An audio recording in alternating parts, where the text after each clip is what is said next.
Hello, ladies and gentlemen, and welcome to another edition of Ultra Confusion Thursday Night Hangout.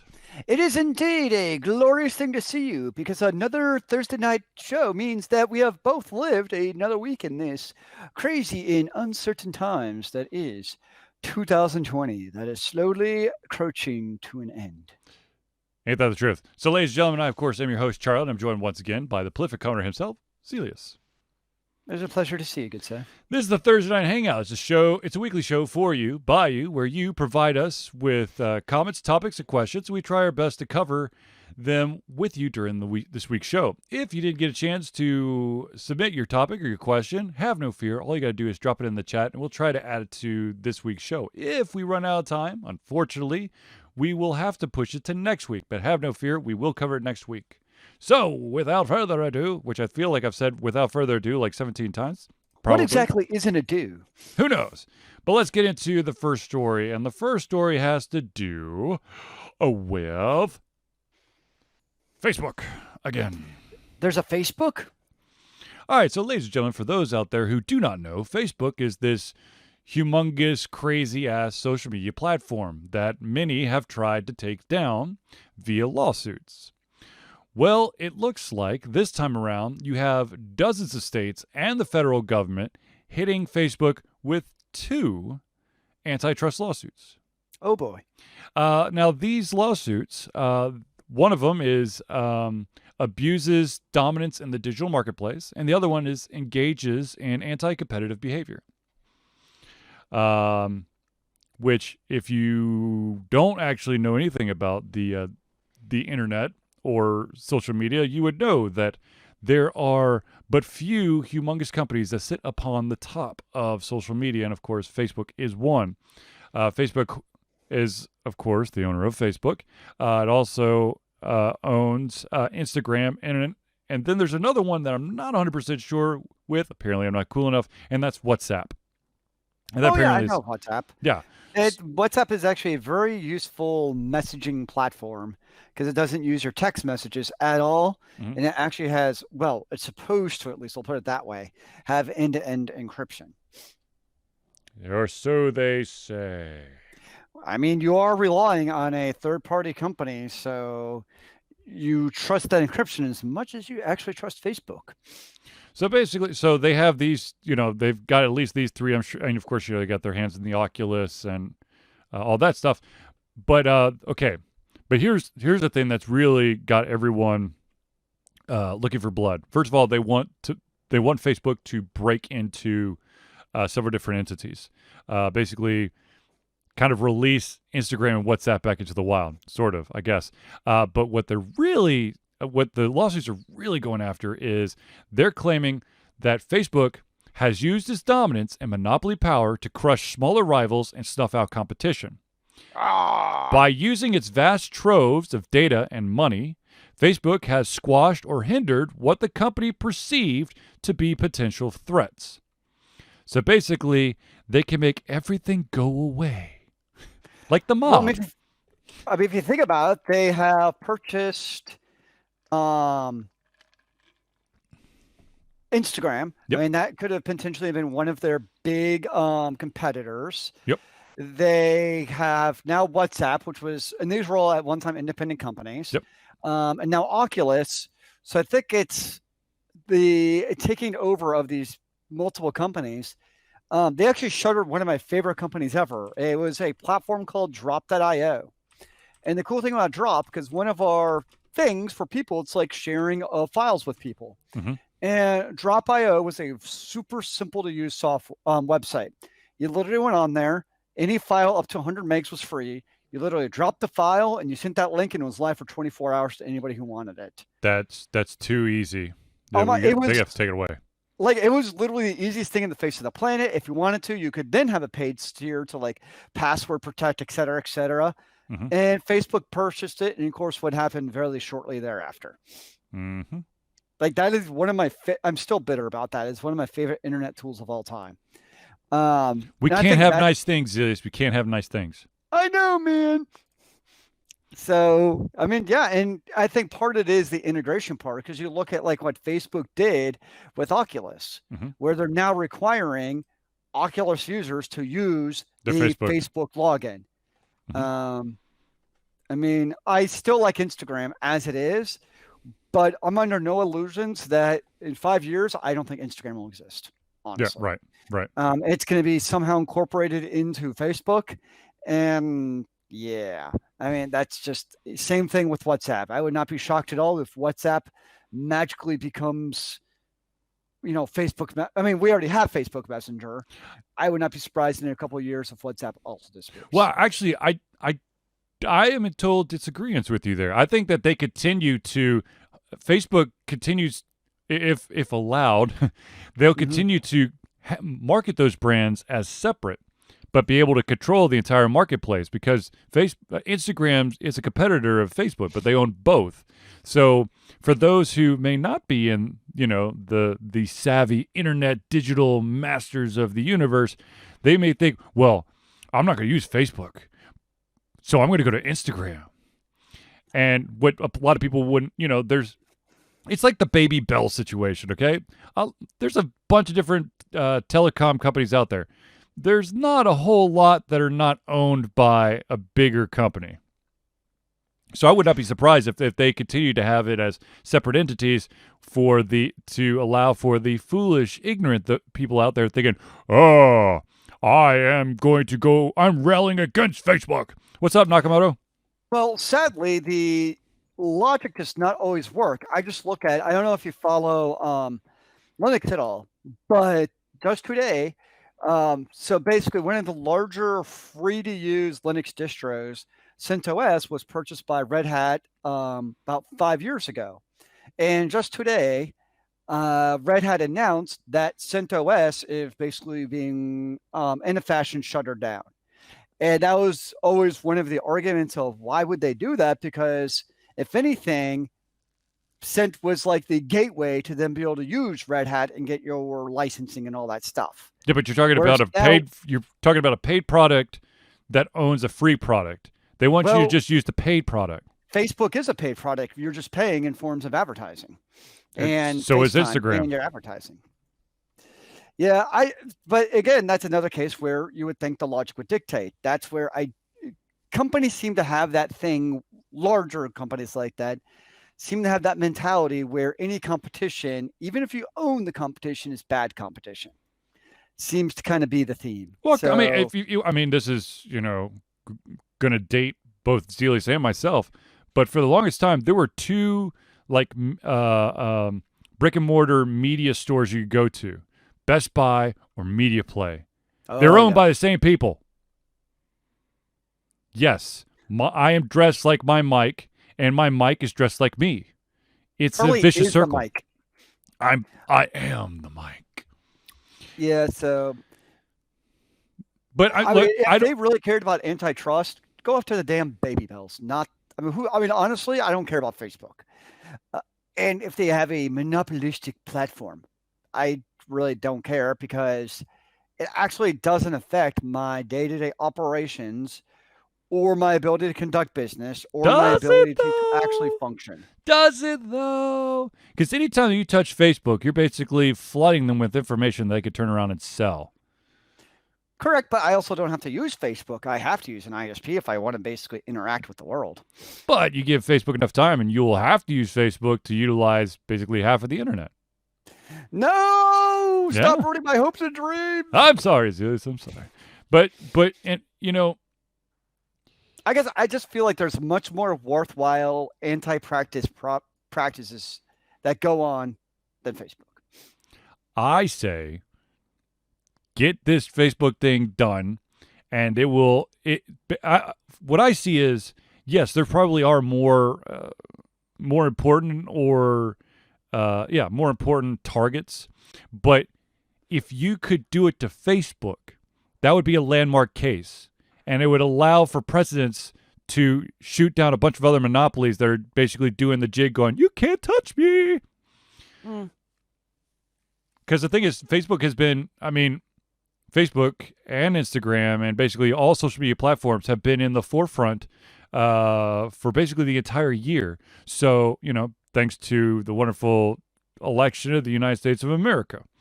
So it's a hot button topic. Or it's easy to. Everyone knows about Facebook right now. They don't know about the baby bells. Sure. Or what you're saying is Facebook needs to learn how to better bribe, or I mean, give donations to politicians.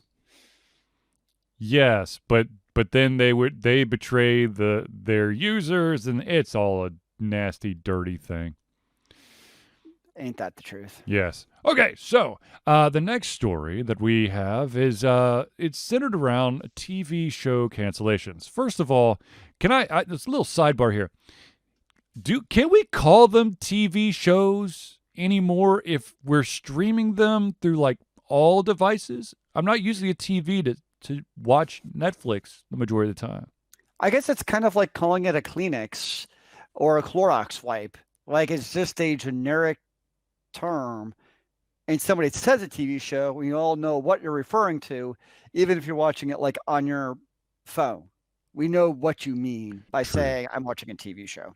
Okay.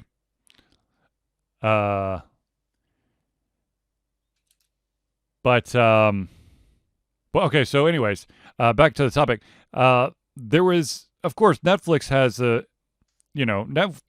has this approach of making, funding a bunch of shows and seeing what will stick. And sometimes the shows might have a little bit of an audience, but if it doesn't have that big of enough return, it cancels it. Yep. Well, they just announced that they are canceling one of their new adult animated shows called Hoops, which, to be honest with you, I'm surprised they even made it after. I don't know what the test group was, but it was a terrible show. I don't know anything about Hoops. It's bad. But yeah, it was. Anyway, so that got canceled. So the question was from the audience, in your opinion,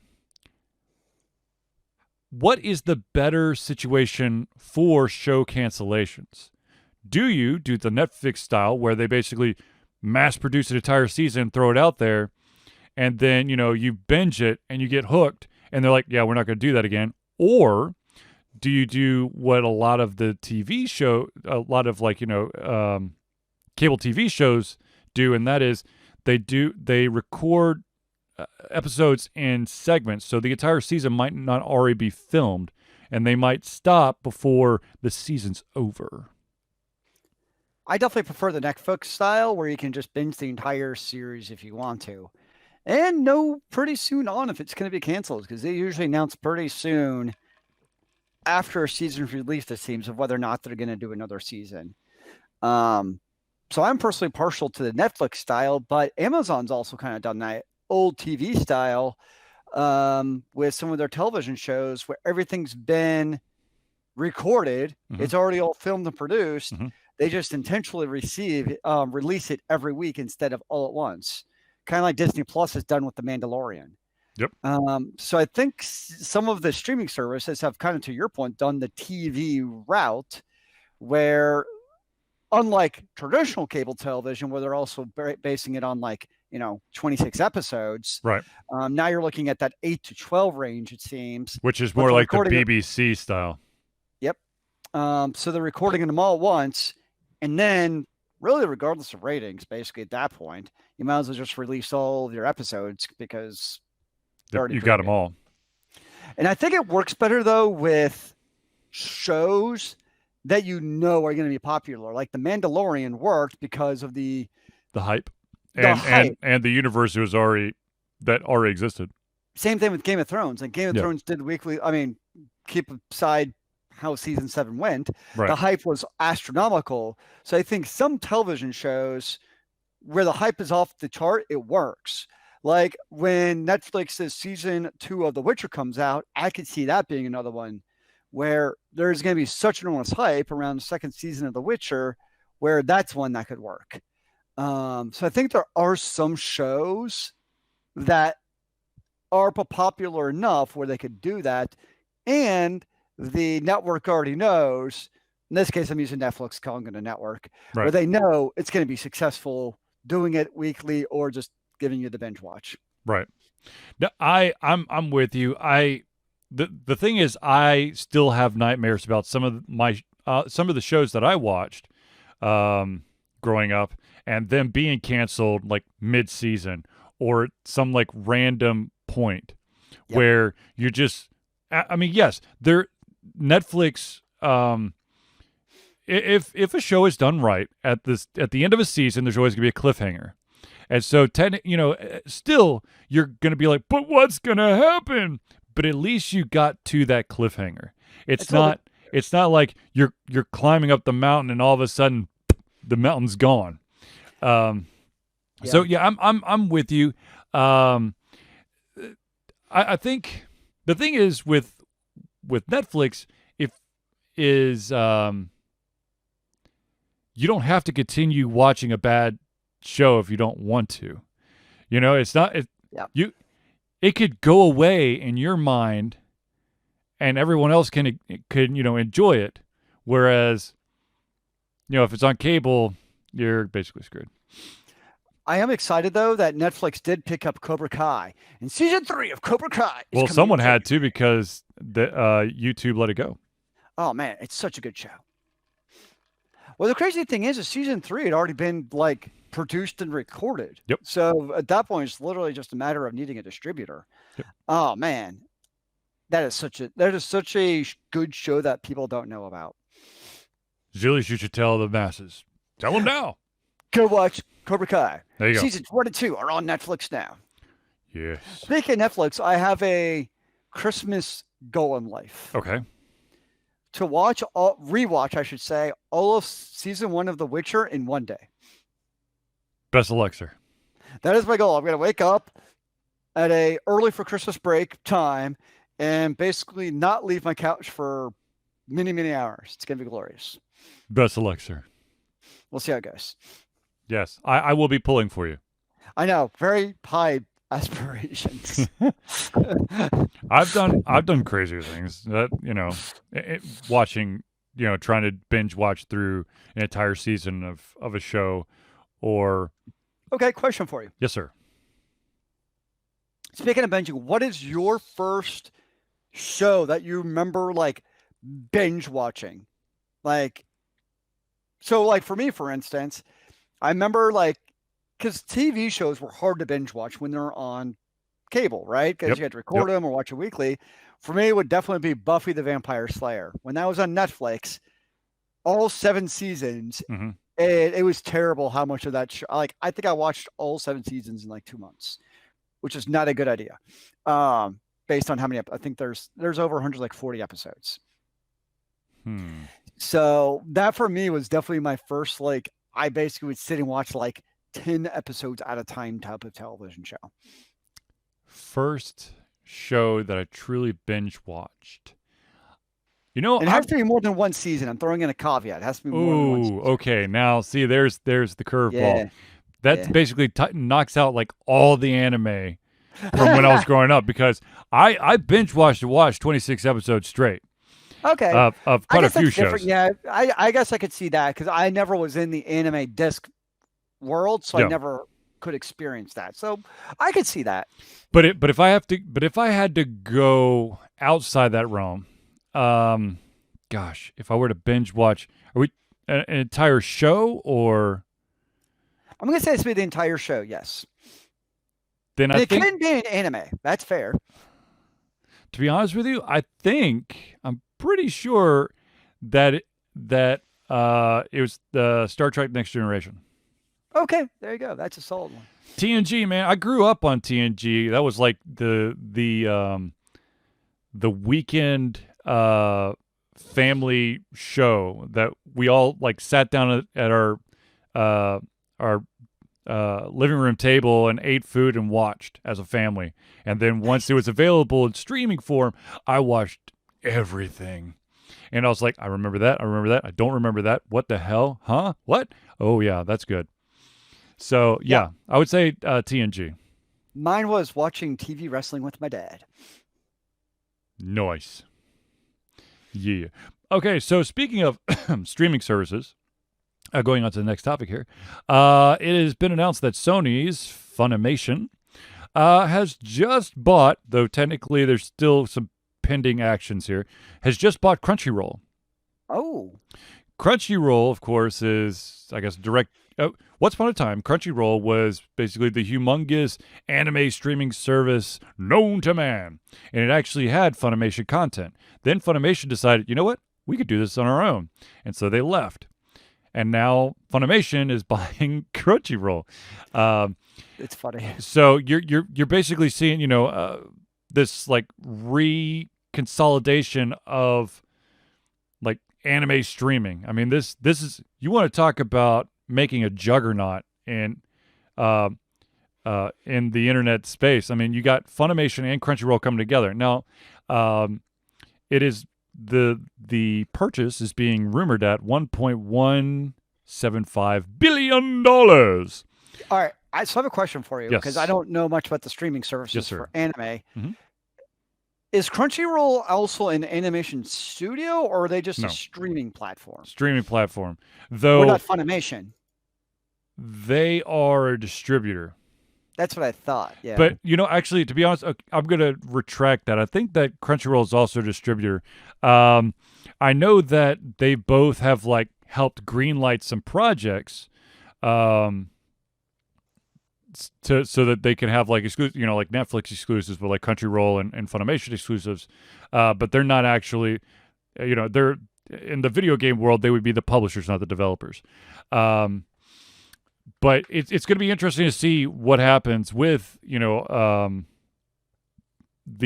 little side projects or the out of nowhere projects that were created just to, have something to battle. Like if Crunchyroll had something to battle against Funimation, some show that they had. So it'll be interesting to see if, that type of creativity kind of goes away.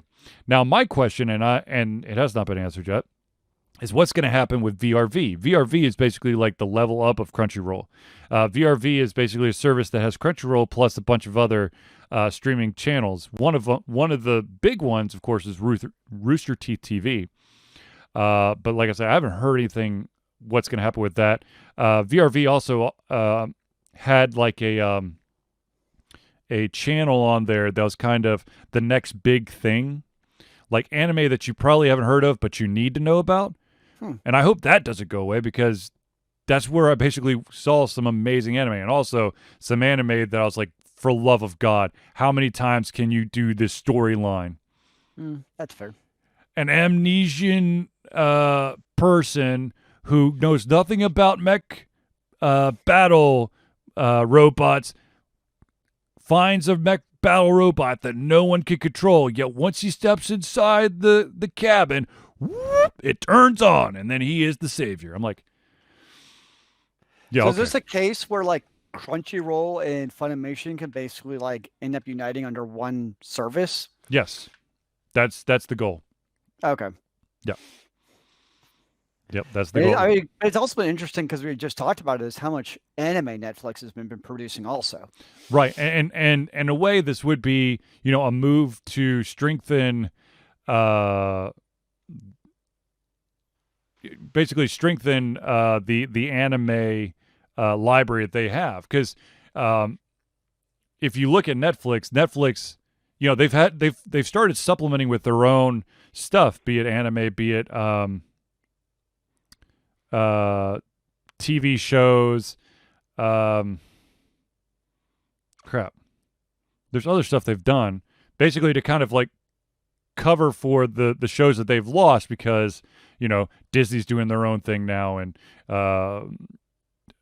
this anime studio is doing their own thing. Steven Ranella's Meat Eater. I don't know that show. Meat Eater could get some very interesting Google responses. I'm sure it can. But anyways, this to me makes total sense. And I'm really happy because Funimation, in my experience, was basically the go-to place for dubbed series. So if you wanted, voiceover acting for Japanese animation, which is dubbed, then you went through Funimation because that was basically the U.S. distributor. And I mean, yes, Crunchyroll did have some dubbed series, but when Funimation left, or left Crunchyroll, a lot of the dubbed series left. Um, nope, Nakamoto. Nope. Nakamoto's saying naughty things now. But yeah, I like the move. I mean, $1.175 billion. That's a pretty good price tag to basically put things together. So you've got one humongous anime streaming platform. I would be interested to see if there's going to be like a huge rebranding. If it's going to be just like the Funimation anime station, or or what it's going to be. But good for them. Yeah. Not begin to. That is kind of about the only anime I watch is stuff that happens to be on Netflix. Though that number is actually dwindling. Well, mostly it's honestly been their own stuff, like Blood of Zeus and the Fate stuff. Is probably really the anime I've watched that's on Netflix. I hate to say this, but I've kind of gotten over the Fate stuff. Yeah, they're repetitive in their own way. But Blood of Zeus is highly entertaining. I'm enjoying. Oh, absolutely. Show. Have you finished this? And Dragon's Dogma was much better than I thought it would be. Yes. Well, it was better than I thought it was going to be. I still, well, I don't know. I've never played the game, so I can't, if I was able to compare, I think I'd, have a better feeling about that whole thing. It stays truer to the game than I thought it would too. And that's a very difficult thing to do. Staying true to the source material. Hello, Hollywood. I haven't watched Castlevania. I know you said Castlevania's good. Castlevania's good. Just, now that there's 3 seasons out, by all means, watch it. Because now's the time. Yeah, now it actually makes sense. If you tried to get in when there's only the first season, you would have literally found wherever Netflix is and then punch someone in the face. It was the worst cock tease I have ever seen in my life.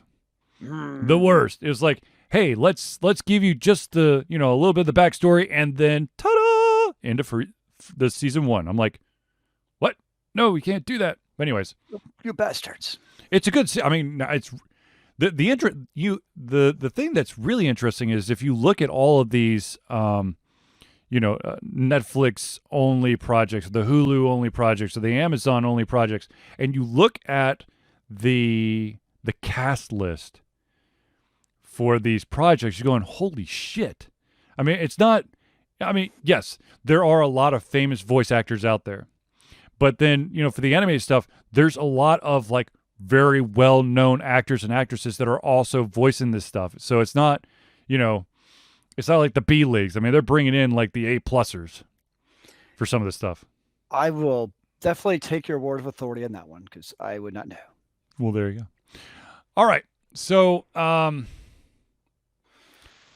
yeah, I hope that VRV, continues to survive and does its thing and gains Funimation functionality, because Crunchyroll is $9.99 a month and VRV, I believe it's like $15.99 a month, I think. So hopefully that doesn't go away, because if it does, I'd be very sad, because that was like my place to go to, especially to watch all the seasons of Ruby. Mm-hmm. And then a bunch of other awesome anime that I'd never seen anywhere else. Well, maybe it could be a resurrection of PlayStation Vue. Oh, Christ, no. That was done poorly. And I stuck with them for as long as I could. Now, I used Vue before YouTube TV. I also like. I know, but you jumped ship before PlayStation Sony was like, we're gonna have to shut this down. I left PlayStation Vue like in the 11th hour. Mainly because I liked the actual frickin' TV guide that the Vue had, and I still can't figure out how to do any real navigation on YouTube TV. Oh no, it's terrible. On my TV, if I'm watching a show, I have to press exit out like 4 times to get back to the home screen. It's like, how hard is it just to tell me what's coming next? Like, this is what's live. I'm like, I don't want to know what's live. I want to know what's upcoming. Yeah, their app is terrible. But anyways, yeah. All right, so now let's do a couple of heavier hitters here. I know that we've already, I mean, you know, the first couple topics definitely have some influence on a good chunk of the world, like the Funimation thing, anime lovers, the show Cancellation. That's basically anyone who is a fanboy of any show. Of course, Facebook. That's, you know, what government is going to try to knock on their door, because I know that the EU has gone after them several times. Yes, they have. But now the interesting thing is that I don't know if I actually have the list, but the amount of states that are going after Facebook. Let me see if I pull it up real quick. Because I was like, holy crap. 46 states. 46 states are going for Facebook on this one. Did they actually list the states? Or are they just saying, oh, it's 46 states? Out of the 46 states in America, right? Oh, God. Yes, absolutely. The 46 states from America. All right. There you go.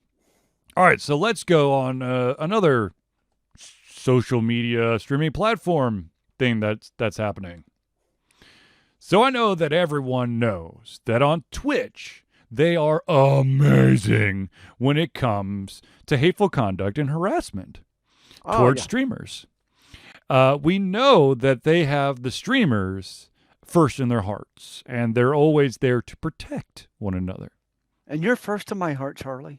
Thank you, Zealeus. But, okay, so as many of you know, there's been just constant issues with, first of all, I was being sarcastic. Just if you're listening to this and not watching this, you couldn't see my face, so you couldn't see the expressions I was giving you. But I prefer not to look at your face. Thank you, Zealeus. Oh, sorry, that was my inside voice. Ha ha ha ha ha. Anyways, so Twitch has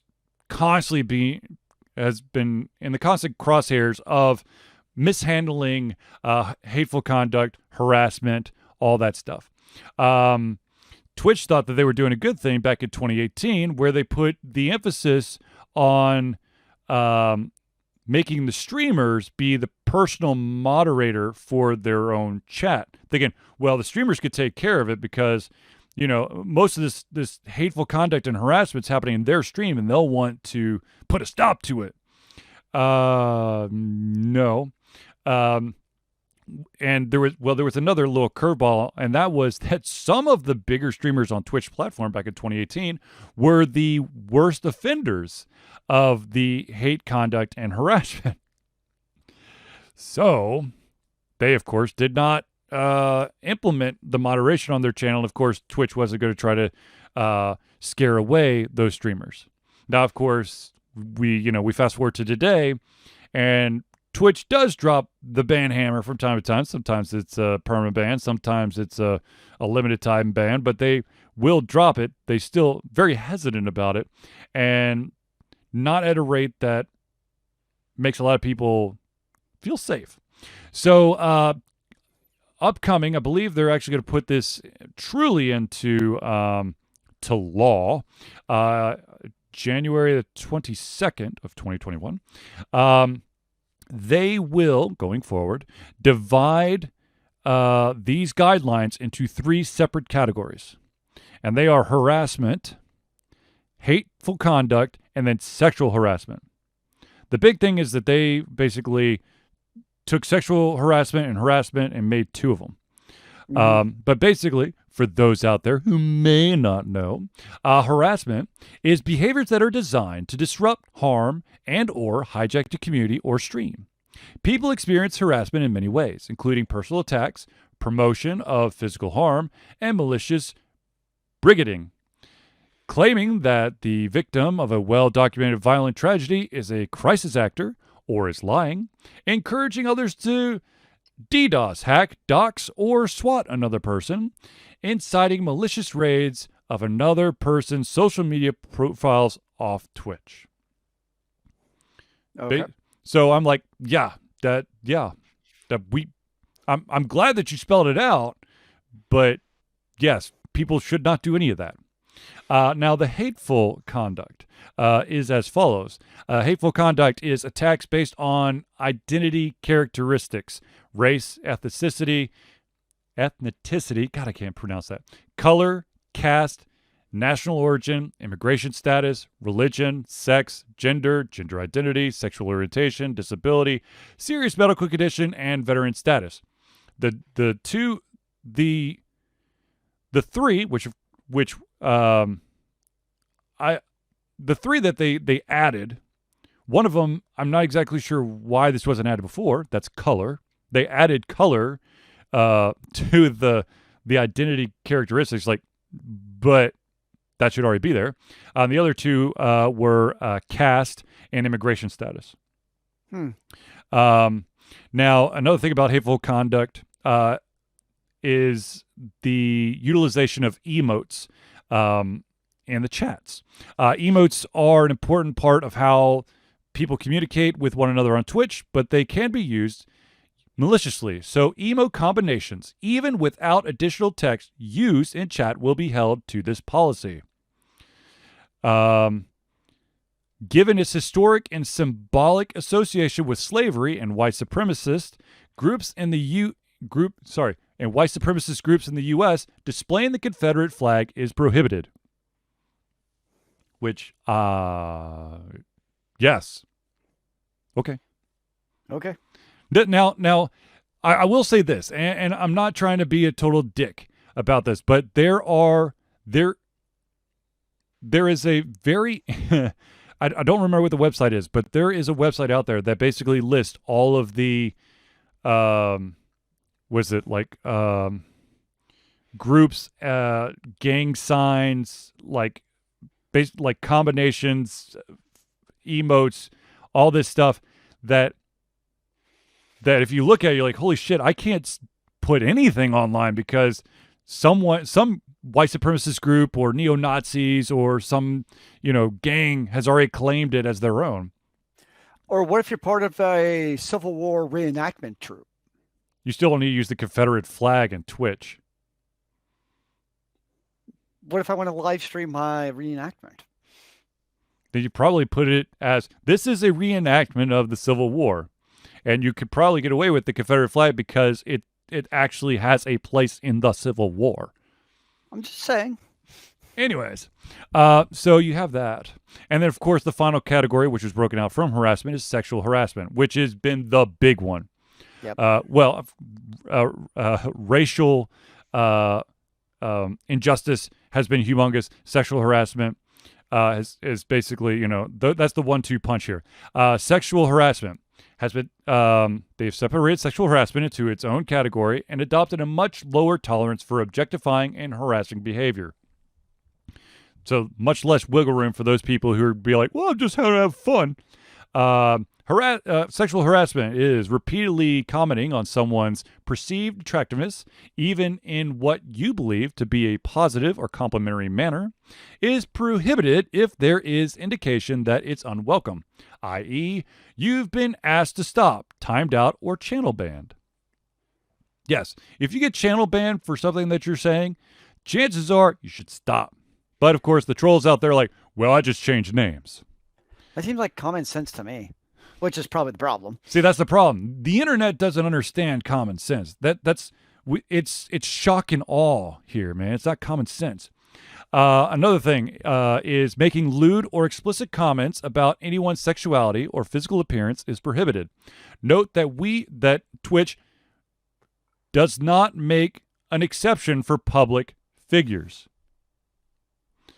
Okay. Interesting. And then finally, sending unwanted, unsolicited links to nude images or videos is prohibited. No shit, Sherlock. That should be that shouldn't be done on any platform. Unless unless you're in like a porn chat room, that one right there should not exist. But Sadly, they have to put it there for a reason because it happens. Well, right. I mean, in this beautiful country that we call the U.S. of A., the reason why you have all these freaking no shit Sherlock warnings on stuff is because someone did it. Um, and in this beautiful country that we live in, you can do dumb shit and sue the company for said dumb shit if it's not explicitly written in the warning label that you shouldn't do it. Um, Well, so technically, you can sue anybody for anything you want. Whether or not you're going to win, who knows? yes, exactly. All right, so ladies and gentlemen, I do want to take a quick pause here and do a shout out to some of the friends of the show. So let me start off with the oh my gosh, where'd it go? Let's start off with the Indie Cluster. The Indie Cluster is an organization of independent game developers that want to gain exposure by being involved in the community. They collectively journey to popular conferences as a traveling booth to help gain attention for their games. They make partnerships in local communities to bring games to the mainstream mindset. They highlight local, unusual, and rare concepts to challenge the paradigm of the common. They also host events to teach kids and minority groups about game development to hopefully one day enter the industry themselves. Zealeus is put up in the chat, and it's also in the window. But just in case you're listening to this, that's Indie Cluster, INDIE Cluster, CLUSTER.com, IndieCluster.com, all one word. The next shout out I have to give, of course, is Hero Chiropractic, which is a unique healthcare practice set up by Ryan Moore. The company's focus to elevate a patient's experience of freedom, creative expression, and joy. They believe that everyone can be a hero and has incredible heroic potential inside themselves waiting to be unleashed. Hero Chiropractic focuses on mobile chiropractic care in the greater Atlanta area. They are committed to healing clients by creating a plan of action uniquely suited for each person. They make that plan of action as convenient and affordable as possible, and most importantly, suited to your individual needs. HeroChiropractic.com. Ryan was literally just here yesterday, and he adjusted myself and my son.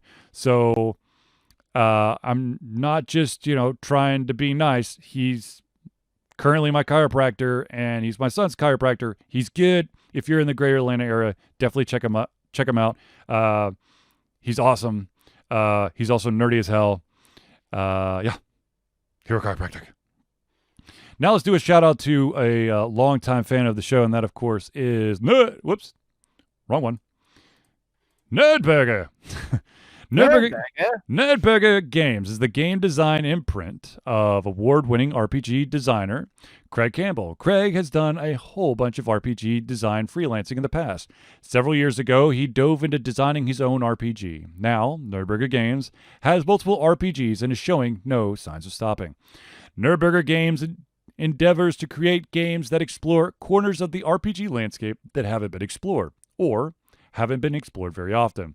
These games forgo dense gaming mechanics in favor of lighter rule sets that allow players to focus on telling fun, engaging, memorable stories.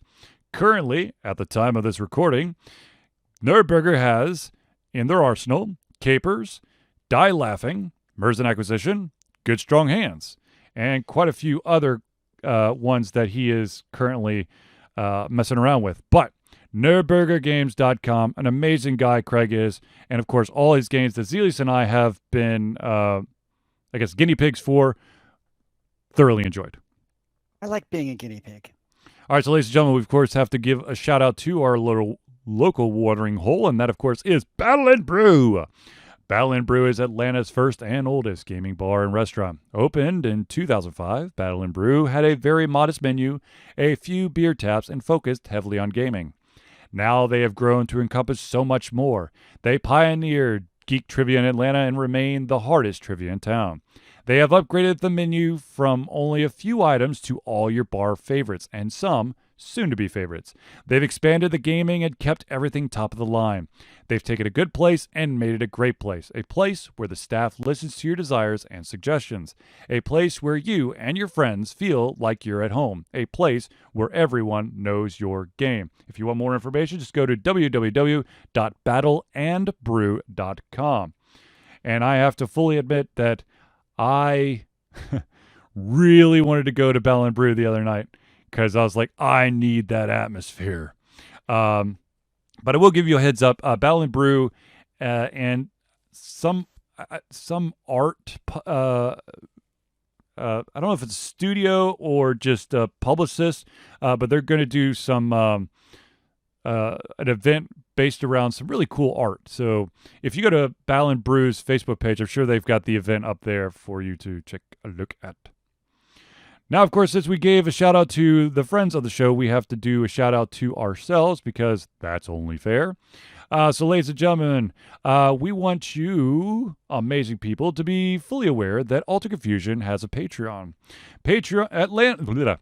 Alter Confusion survives on the love and support of fans like you, and so we have a Patreon page. Patreon lets you, the fans, supporters, become active participants in the work we love through a monthly membership. This gives you access to exclusive content, community, and insight into our creative process. In exchange, we gain a bit more freedom to do our best work, and the stability we need to build an even stronger creative career. Currently, the money that is being raised for Patreon is covering the cost for hosting our podcasts, the cost of upgrading our rendering software for our videos and our podcast, the software that's needed so that I can mirror my iOS and Android devices onto my PC so I could stream them, which was very important for the review I just released this week called Bio Inc. Redemption, which allows you to be either a healing doctor or a mad scientist hell-bent on trying to throw every single type of malady, ailment, and disease at someone. As people out there who are currently patrons have noticed, the exclusive content is finally starting to appear. If you are a patron, right now I have it set for all levels, and I think we'll just keep it there for now. Of course, there's a $1 level and a $5 level, but right now, if you are a patron, you do get first access to all of the playthroughs that I've been recording, and I've been going kind of hardcore with the playthroughs. We have the Thimbleweed Park playthrough, and for those who don't know, because it hasn't been released to the public, but only to the patrons, the playthrough for Beyond a Steel Sky is already out there, and that one will actually be flipped to public, I think, tomorrow. I have a real question for you, though. Yes, sir. Were you able to get Cyberpunk 2077 installed? Okay, so sidebar here. So, ladies and gentlemen, if you follow Alter Confusion on Facebook or Instagram or Twitter, you may have noticed that I posted a picture going, "You gotta be fucking kidding me," because it said "Disk Write Error." And I was freaking out. I was like, I was Googling this, I was like, what the hell is Steam? What's going on?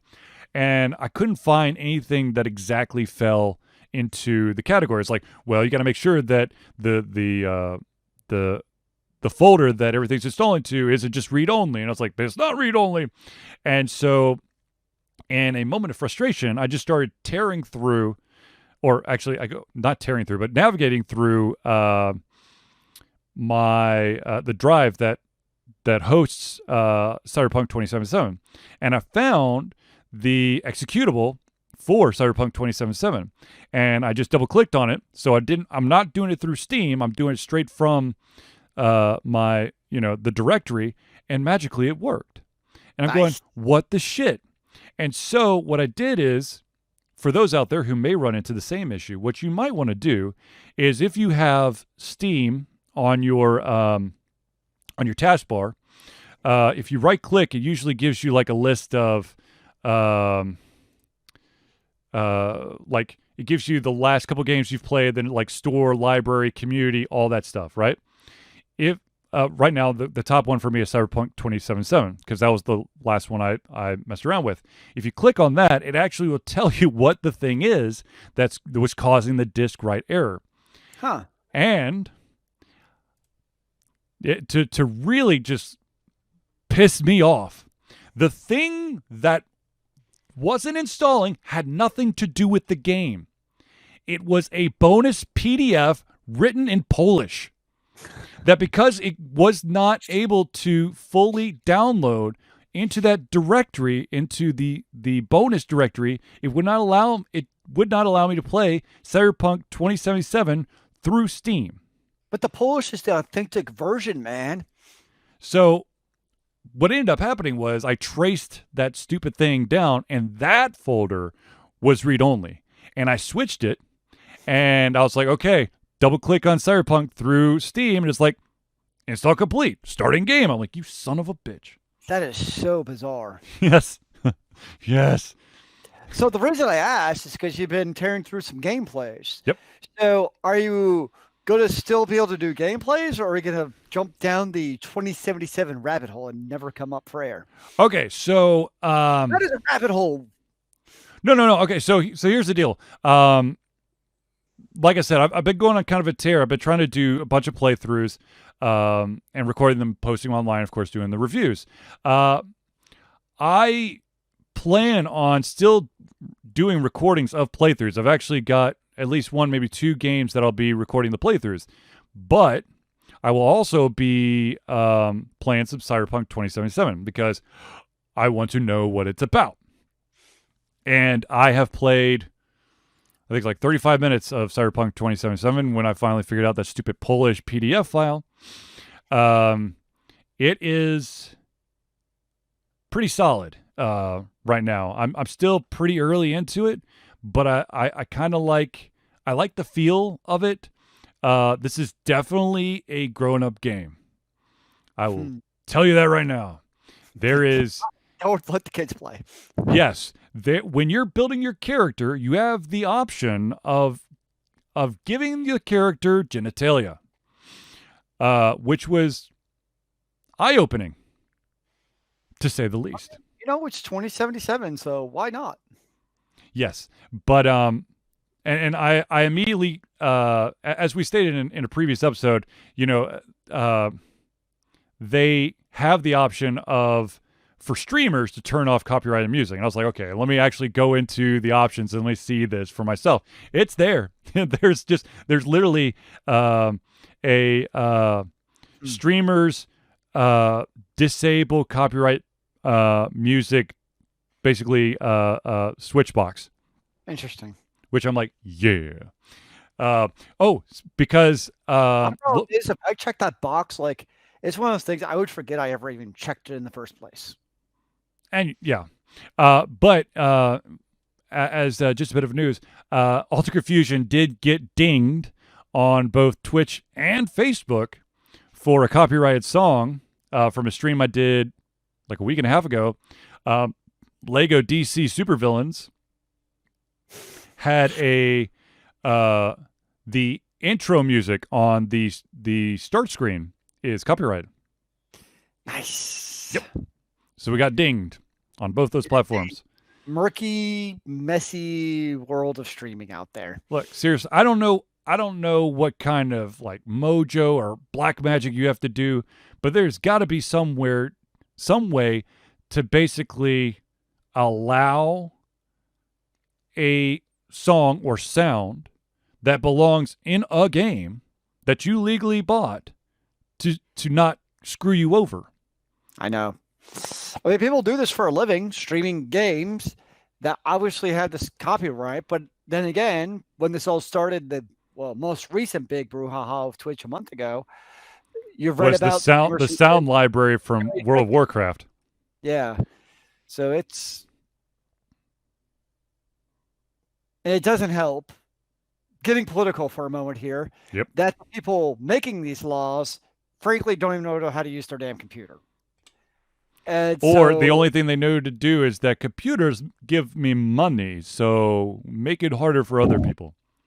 Yeah, so you got people, regardless of liberal, conservative, left or right or whatever. Yep. If you don't have a basic fundamental understanding of how technology works in our world and the implications of these decisions, how can you even practically interpret or write a law based around that in the first place? Because they're are elected officials, duh. I didn't vote for him. Anyways, getting back on topic. Yeah, so we got dinged. But let's do some more Alter Confusion shoutouts, and that or I guess personal shoutouts, and that of course is, I know that it's way past, but it's still 2020. So, ladies and gentlemen, I do need to remind you that Alter Confusion for 9 straight years has fundraised for Extra Life. There is still time to donate to Extra Life. Hopefully, you donate to Alter Confusion. But if you have someone else that you want to donate to, please do so. It is very important that Extra Life gets as much love as possible. Extra Life is gamers doing what they do best. Gaming to help sick and injured children at their chosen Children's Miracle Network hospital. Alter Confusion has been fundraising for Children's Healthcare Atlanta for the full 9 years that we've been doing this. That money goes directly to Children's Healthcare Atlanta as Care of Atlanta as unrestricted funds. This means that the hospital decides where and how to spend the money to ensure the dollars that we raise make the biggest impact in the lives of the children they treat. As Zealeus has put in the chat, our initial goal was $250. We were at $276. So we have reached our goal, but of course, that doesn't mean that you can't donate. And Extra Life has surpassed $16 million raised for children's health, which is awesome, and we fully support that, and we will continue to for the big number 10 next year. Ladies and gentlemen,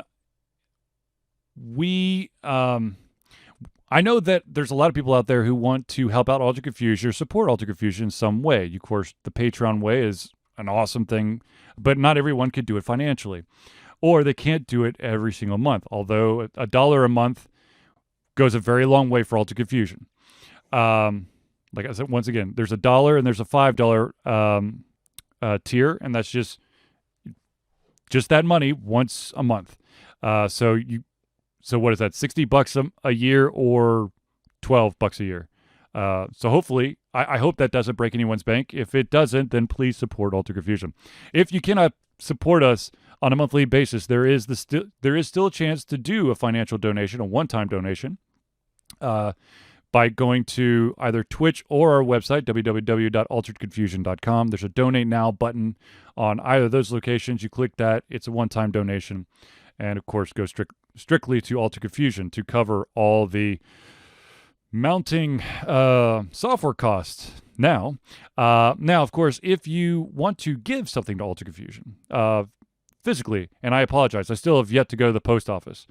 So if you have sent something and you're like, son of a bitch, where is it? Whoa. You said you're going last week. I know. I remember very vividly how excited you were. I was, but it ever comes out of your mouth again, sir. But there was a monkey wrench. I cannot go into it. But anyways, if you want to send don't trust you ever again. If you want to send something to Alter Confusion, all you got to do is mail it to 1551 Dunwoody. That's DUNWOODY. Village Parkway. Number, this is very super duper important. Number, because this is the P.O. Box number. Number, because if you don't put this number, it will not get to us. Number 88276. The city is Dunwoody, once again, DUNWOODY, Georgia, zip code 30338. So, let us get into our final story. Of course, ladies and gentlemen, if you want to support Alter Confusion in maybe a non-financial or physical means, all you got to do is follow us on your favorite or all social media platforms, be it Facebook, Instagram, YouTube, Twitch, Twitter, and of course, if you want to go Patreon, or if you want to be part of the Discord channel, just hit us up and we'll give you the Discord link and you become part of that awesomeness as well.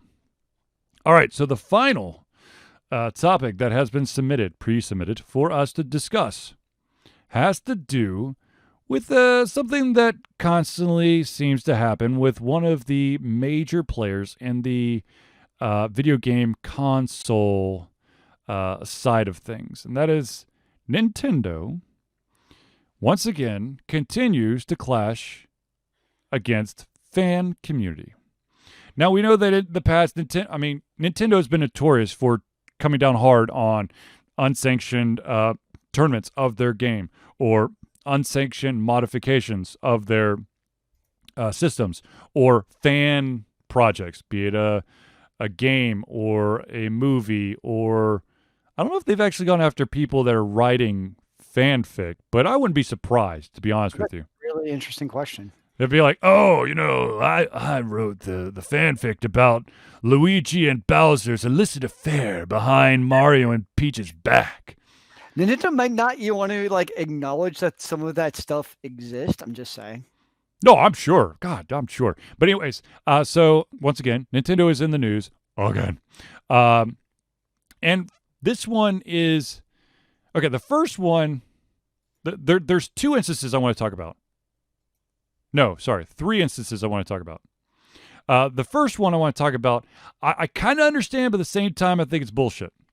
And that is that, as many of you know, no matter if it's Microsoft, Sony, or Nintendo, all three of them really, really do not want you to create unofficial skins or plates or designs for their consoles. You know, they do not. Sony, of course, recently went after those people who wanted to make custom shells for the PlayStation 5, and of course, I guess like in a roundabout way, they're like, well, we could put a vinyl sticker over instead of do the actual metal, which to me cheapens the effect. But anyways, so there was a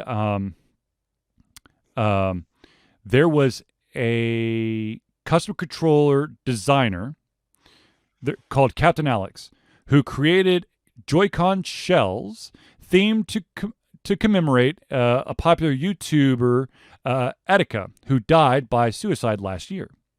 All the proceeds for these Joy-Con designs were going to go to JED Foundation, a suicide prevention charity. However, the designer, Captain Alex, was served a cease and desist from Nintendo due to him using the trademark term Joy-Con as part of his design. Like, I understand that, that it is Nintendo stuff, and they don't want someone to put something to change their stuff and then have them to be blamed. I understand that. But there's got to be a little bit, when it comes to a charity, maybe instead of doing a cease and desist, maybe try to actually work with the designer. I don't know, get some good faith, some good vibrations with a community that's trying to raise money for suicide prevention. I don't know. That one seems a little bit heavy-handed. Or could you even have said like, hey, do this just without the name Joy-Con in it? Yeah, I mean, people have been like, okay. Nintendo, like, I can at least kind of understand why Nintendo doesn't want the word Joy-Con and selling a product, because that's very specific to Nintendo. That I can at least understand. Yes, that part. But then be like, okay, just don't use the word Joy-Con. To me, that solves a lot of the potential confusion. But yeah, so I mean, yeah, I like I said, I understand. It's your own thing. It's your IP. It's your intellectual property. You don't want people monkeying around with it, because chances are, if you allow for people to monkey around with it, they could potentially break it, and then people are going to come to you, not to the modificationer. But again, like, even like, I remember growing up, like anything I ever bought that electronics clearly had like a label. We're like, if you break this label, you void your warranty. Exactly. But people got smarter and they found a way to re-adhesive that sticker. That's true. Okay, so that's one of the three. The second one is Nintendo served a cease and desist to the Smash Bros. Melee Big House Tournament, one of the biggest events on Smash Bros. Competitive scene calendar. The cease and desist, which centered around the tournament's use of an unofficial Slippy mod to make the game playable online. Because once upon a time, Smash Brothers existed on many different platforms, and they still do. But technically, some people forget that previous consoles exist. Smash Bros. Melee, I believe, was GameCube, which definitely did not have a very robust online presence because Nintendo has been always very hesitant about entering the internet space. So, because of COVID, the promoters were utilizing an unofficial mod called Slippy to allow for that the online functionality for the game. This cease and desist caused the event to be canceled outright.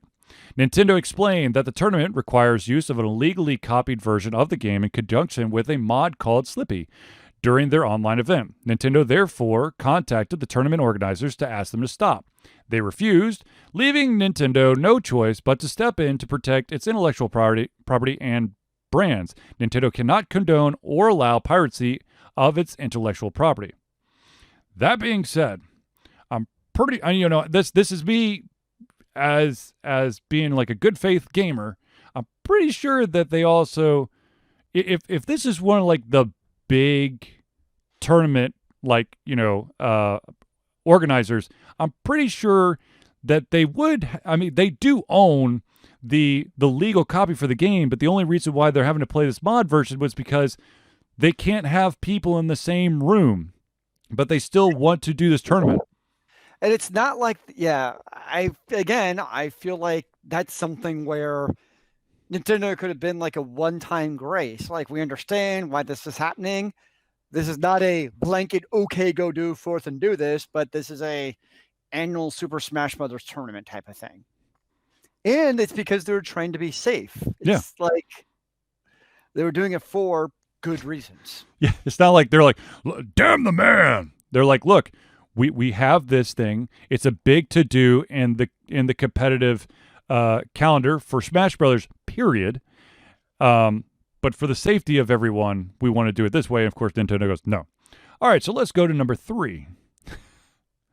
And it's centered around the cancellation of the official Splatoon tournament live stream. Mm-hmm. Splatoon 2, the Splatoon 2 North American Open, the official event, was due to get a live stream, but the broadcast was canceled the day before the show was due to go out. On the tournament's official Discord server, an admin explained that the decision was due to unexpected executional challenges. Now, when, of course, the internet sleuths out there started digging into everything, there seemed to be something that appeared over and over and over again. And that was the fact that multiple teams competing in the tournament had been entering with names directly referencing #FreeMelee, which has to do with the Smash Bros. Melee tournament. Mm-hmm. And as a result, it is rumored that Nintendo pulled the plug because they don't stand for that kind of thing. Now, of course, Nintendo hasn't released a public statement, but all signs point to this is why the official live stream, North American Open live stream, was canceled. Jeez.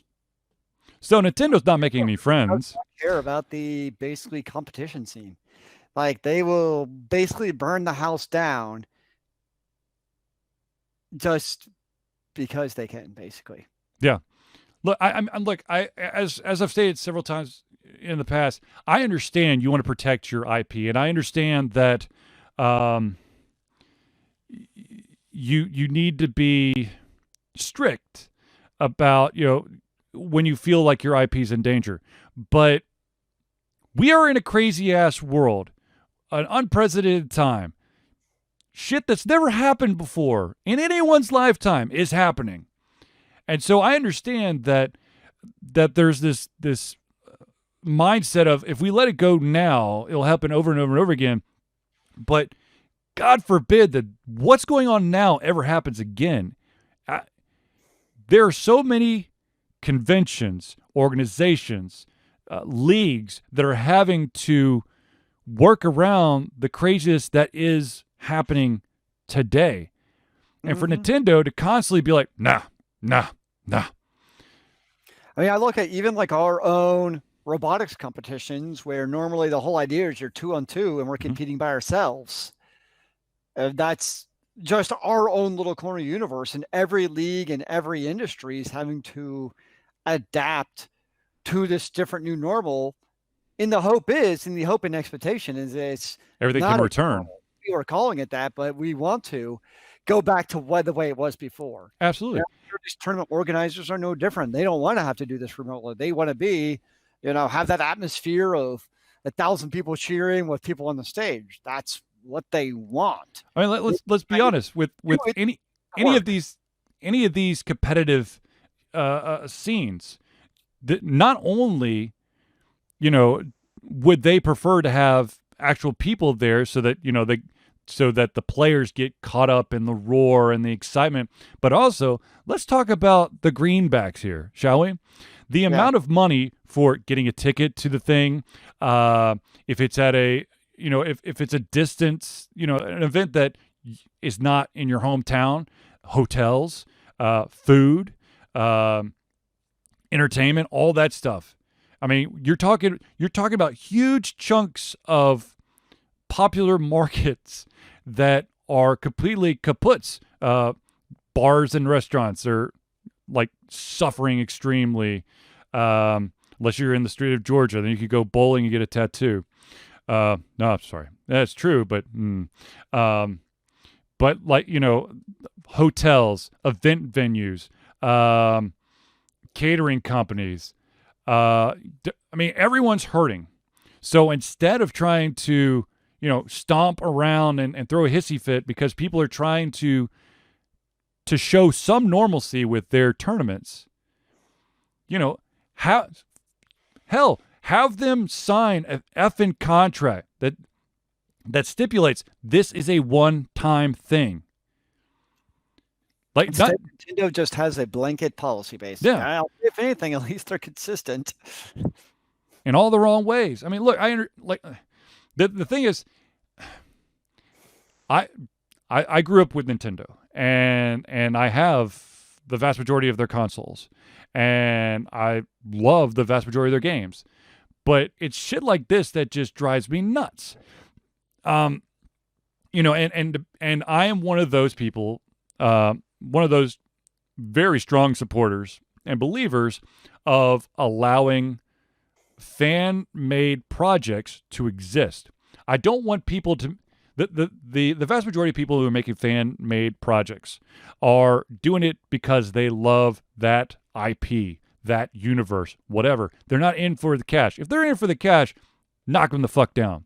But if they're doing something, for the love of, the cherished memories, the experiences that, and be able to craft it to include things that maybe will never happen for the series, but they want to see it this way.